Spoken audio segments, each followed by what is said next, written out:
Welcome to the Times of Israel's What Matters Now, a weekly podcast drilling into one issue facing Israel or the Jewish world right now.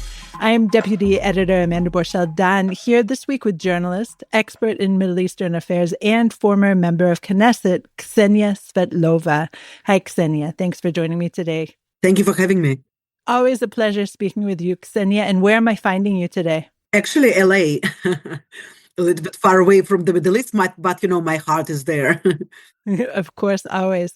And Ksenia, as the world watches the Syrian rebels grab for power, and we wonder who will in the end lead the country, or at least most of it, who knows, many in the world are talking about how this will affect the status of Syrian women.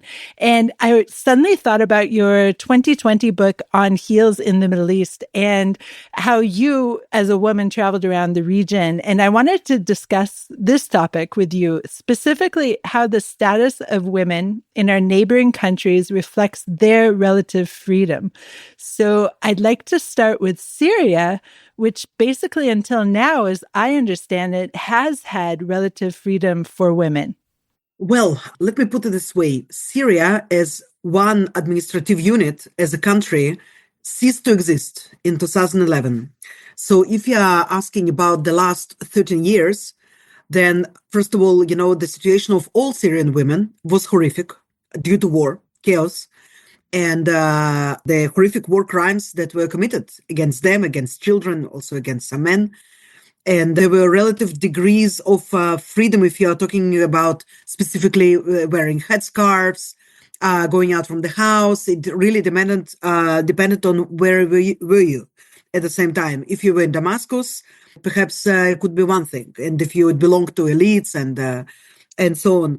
But if you lived in a traditional and heavily influenced by Iran, Saida Zainab suburb of Damascus, then it was completely different universe, so the rules there were much more like in Dahia in Beirut or in Iran even. So then also the Sharia law was applied.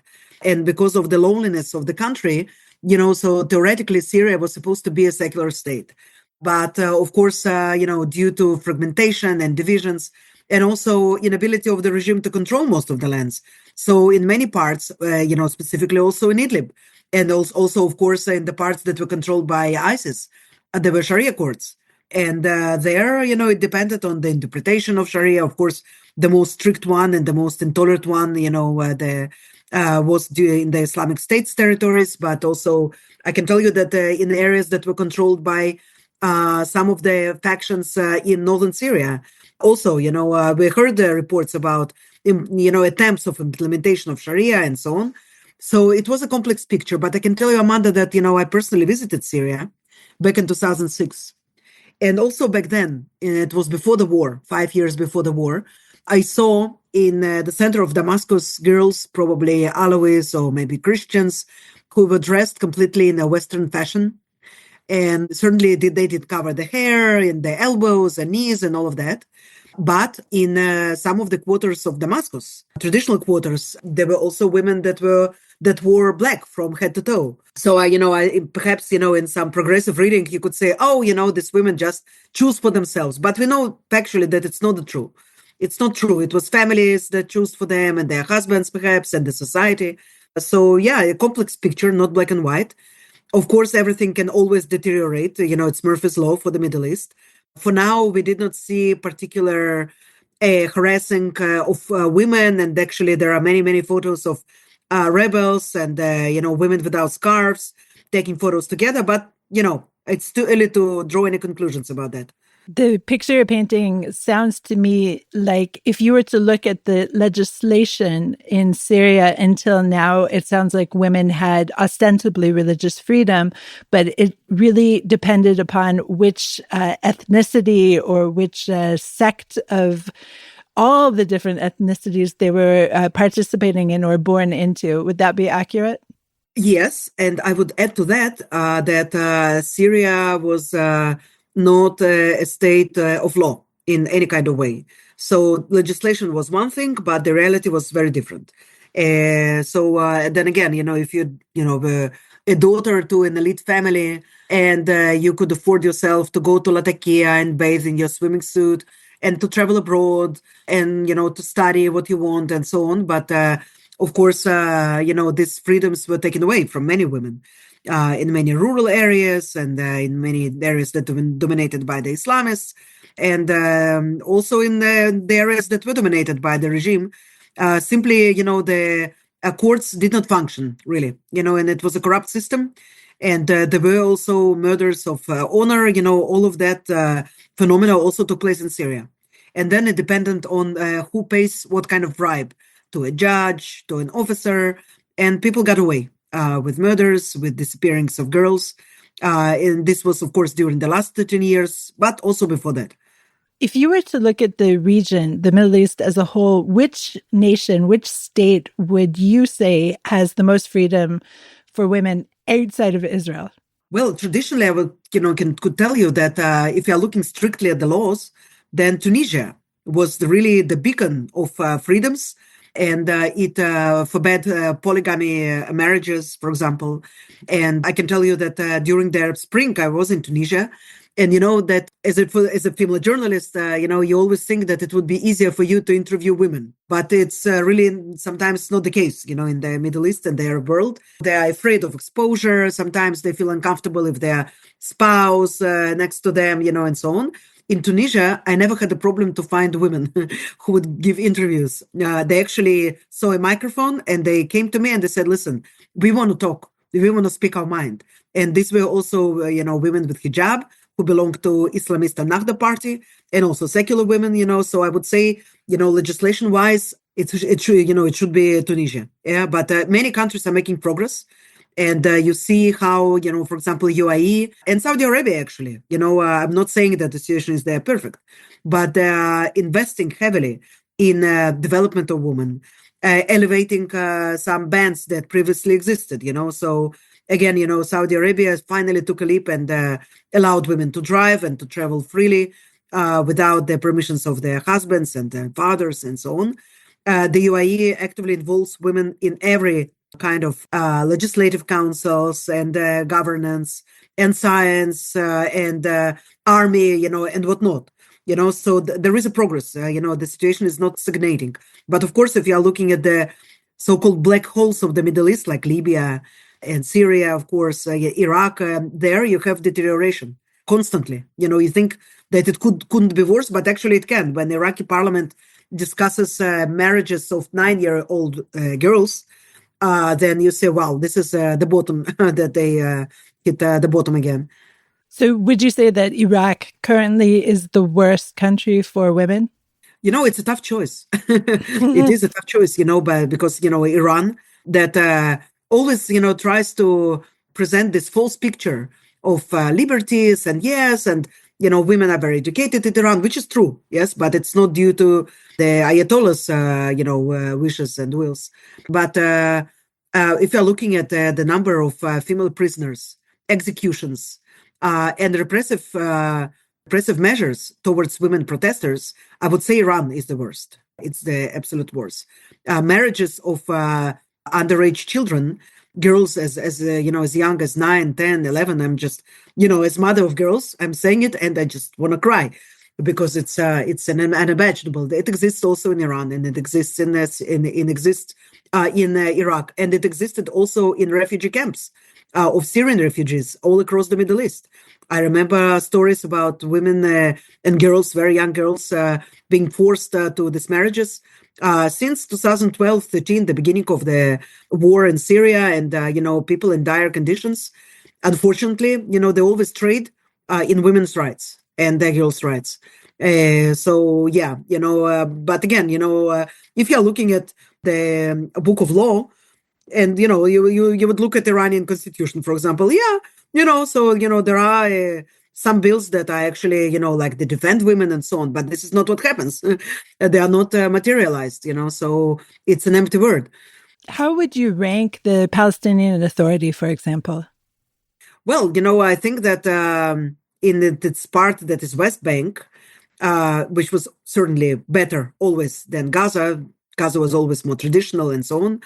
The legislation itself was okay. But the inability to deal with murders, the so-called honor murders of women, which is just a murder. There is nothing honorable about it. It's not about honor. It's about control. The dysfunctional court system was unable and still is unable to do anything about it. So there are no limitations on the women's ability to travel, to drive, to work, to study, and so on. But of course, when there is a violent conflict, there is more repression, there is more domestic violence towards women. And I know that the organizations that deal with domestic violence in PA, they were very much alarmed, like last year, and so on. And you look at the numbers and you see that they really jumped during the last few years. And you ask yourself whether it's due to more awareness. Do people report more? Do women have more access, through all the technological means and so on? Or is it really, this huge and horrific jump in domestic violence? So there are many, many questions there. But I would say that it's definitely not the worst. It's definitely not the worst. And you're looking at, education, then yes, like in many Arab countries, you have more Palestinian women students. Also in Saudi Arabia, by the way, and UAE.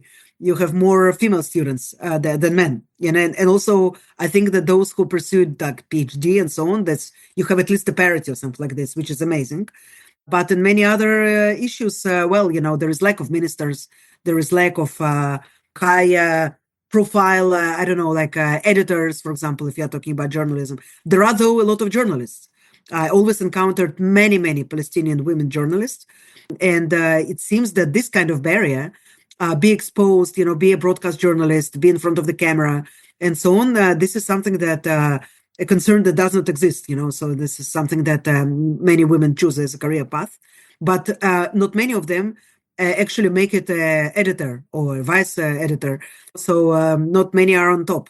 When I last visited the Hebrew University campus here in Jerusalem, I noticed so many women around wearing hijab. And these would be potentially and probably Israeli citizens. So I wonder, how do you see Israeli Arabs fitting into this rubric in terms of freedom for women? So because Israel is a democratic country and you have a functioning court system, so they are more protected, I think, than in other places. But there is a big but. There is a separate law system that concerns the personal status. And if you're a Muslim, then you have to stand Sharia court, basically, which is always worse than a secular court, than the regular court for Dinei Mishpacha, for family affairs.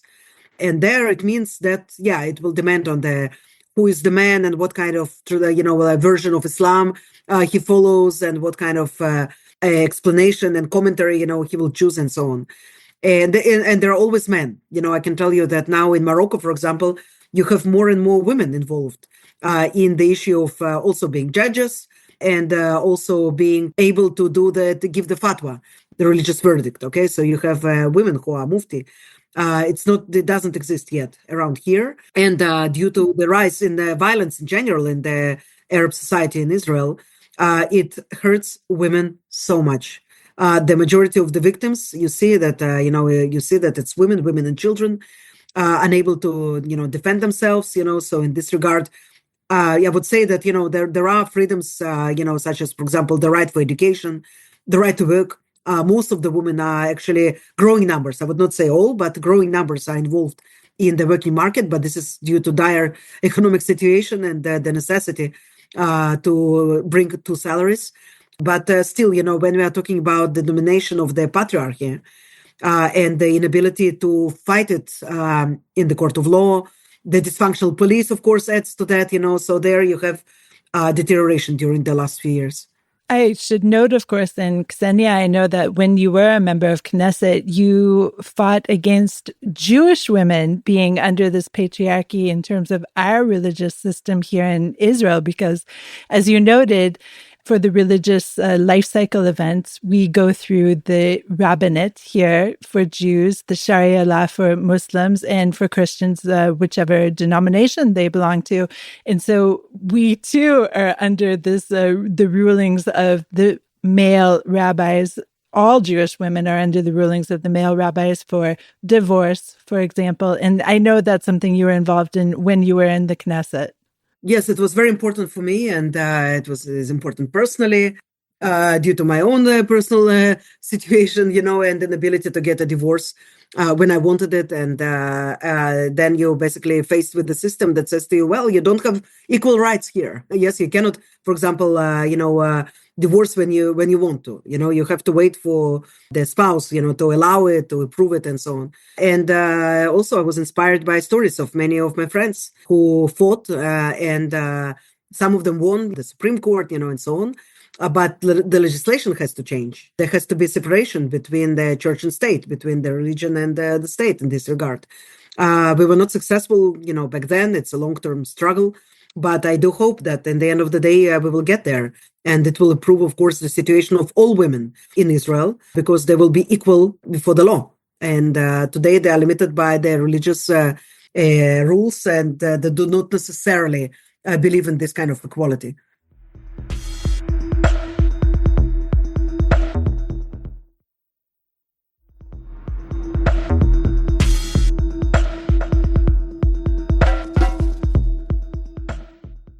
Ksenia, I want to now turn back to Syria and hear your thoughts in general about this rebellious uprising and the different kinds of rebels that we have here.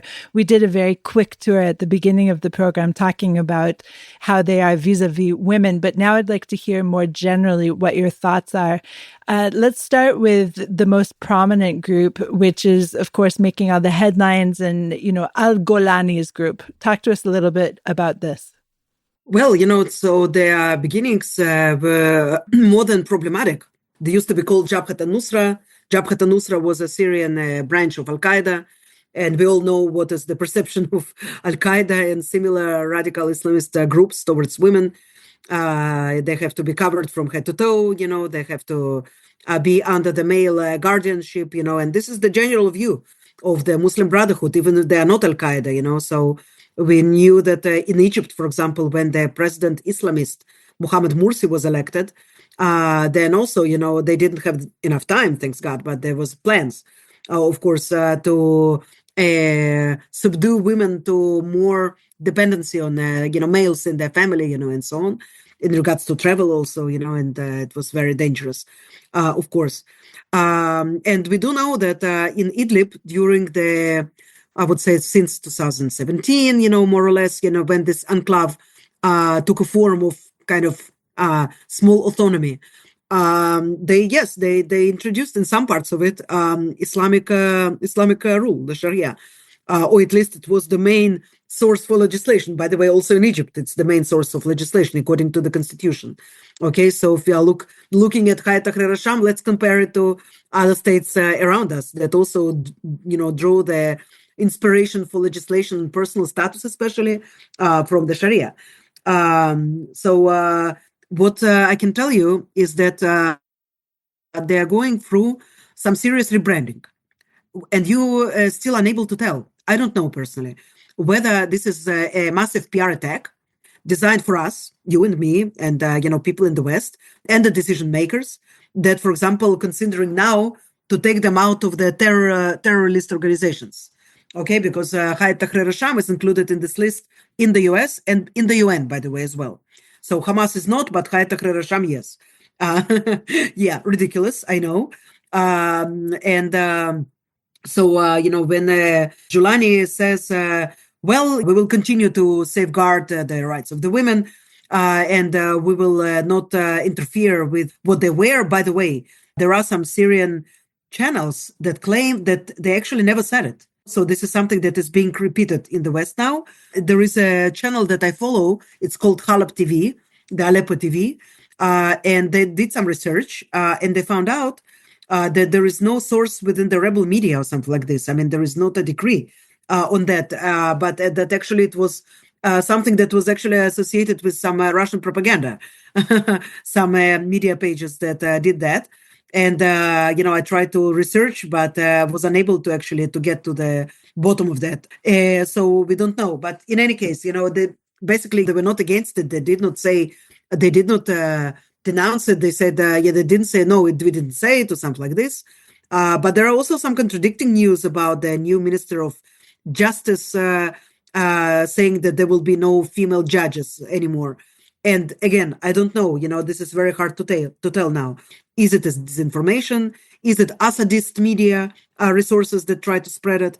From what we know for now, there were no official bans on some, activities of the women. That there were no new legislation. There were no new decrees, official decrees that limit women's rights and so on. But on specific places where, there is Giuliani, but there are also like specific people who man the checking points, for example, in the roads. So there you have people who fought with Giuliani and who origin from, I don't know, Al-Qaeda and maybe ISIS and other groups and so on. And they asked women, so why are you not wearing hijab? Why are you dressed like that? So you don't know if it's like local initiative or is it something that will eventually take shape, like in many other countries, into some more repressive form of governing the women and what they wear and how do they look. So then again, Syria is not a regular country in this regard. You have a lot of minorities and you have Christians, many denominations of Christians, and you have, of course, the Kurds and you have the Alawis, and none of them is wearing hijabs in their daily lives. So if the direction of this new government will be to that, I mean, yes, it will discredit them immediately, first of all, in the West, and basically undermine, their attempts right now to, rebuild a new Syria, to draw investments, and so on. It will be much more difficult for them. But again, it's a complex situation. Perhaps even if Giuliani even understand that he needs to be fair, that he needs to be objective and not to please his radical Islamist supporters, I don't know if he has enough power to actually do that. He governs now quite a sizable country. And, God knows how the system will work because, it's just the first few days since they took over. So, it will be interesting to see. And I do see some people who are worried. Many of them supported the regime. That's right. And now they say, we were protected and now we are not protected anymore. But, I just have to tell you that anybody who says I felt protected in a country where thousands of women and children were raped, and put in prison and raped in prison, and so on. This is, of course, a false feeling of being protected. Yeah. So this is important to remember also what happened before. Would you say, Ksenia, in your opinion, that looking at the freedom of the country through the rubric of women's freedom, is that an accurate representation? Well, actually, I do think that it's quite accurate, but only if the freedom of women is real and not some kind of an image that some regime tries to project. Because this is what Assad, the regime, always did. Look at us. We are secular. Everything is splendid, so we have girls in miniskirts. And I actually saw some, when I was in Syria. I was like really staring at them. It was not polite, but, it's not something that you expect to see in the center of Damascus. But, it was, again, false sense of protection and a false sense of freedom. So I think that if it's genuine, if the equality is genuine, it means a volume, So I think that it means that the country is definitely moving to a right direction. If it's not a democracy already, then maybe it's moving, it's taking this path, let's say. But only if indeed, you have inclusion of women, you do not legislate any kind of bills that limit their rights and freedoms, and so on. And when you verify that these bills are actually put in work and not just an empty word, So in this case, yes, I think that it's one of the most important tests, actually, for any state. This is completely a different topic and really a topic for another podcast. But I just want to end with a few minutes asking you about how do you see Russia's influence in Syria moving forward? So, it's interesting, to talk about influence because definitely Russia had military influence there, right? But they had zero influence in everything that has to economy. They did not invest $1 ruble in the Syrian economy and also in its society. So Russia, although it tried, but it did not become this kind of like beacon of like, oh yes, we want to go to Russia, we want to study in Russia, So some people did, but only because their parents were part of the regime, and so on. So I think that any remnants of this kind of influence will go very quickly. But at the same time, when you're talking about military affairs, I think that they will try to maintain their bases, or at least one of them. The more important one, Tartus, the naval base, because it allows them to fulfill their long-term dream of using the warm waters of the Mediterranean and to have some kind of central position there.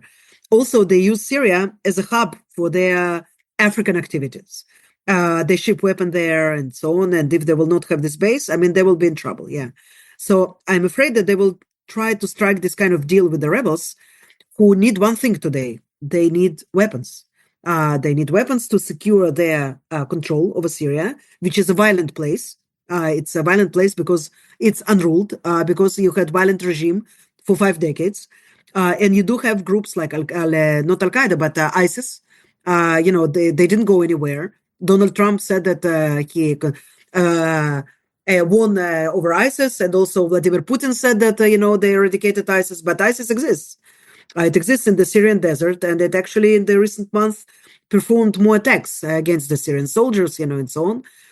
So if the new regime wants to be viable, and if it wants to, show to Syrians and also to the West that, listen, I'm a real thing. I'm not about to legitimize, this kind of scum, and so on. They would need weapons. Where will they get weapons? So I don't think that they will get shipments right now from the US or France or something like this. They can get some from Turkey. I don't think that Giuliani wants to be totally dependent on Turkey for everything. So one source could be Russia. They're always happy to, sell whatever weapon they have available, that they don't use in the battlefield in Ukraine, some old stuff. But they might strike this kind of a deal. You allow us to maintain our base. And we'll, supply you some weapons that you need for your operations. So, yeah, this might maintain. Ksenia, thank you so much for all of your insights today. I really appreciate it. It is early days, so I fully expect that I'll be picking your brain in the future as well. Thank you so very much. I was happy to be here, Amanda. Thank you. Thanks for listening to The Times of Israel's What Matters Now. Please check out another installment next week. This episode was produced by the Podwaves. If you have any questions or comments about this or any other episode, please drop us an email to podcast@timesofisrael.com. Until next week, shalom.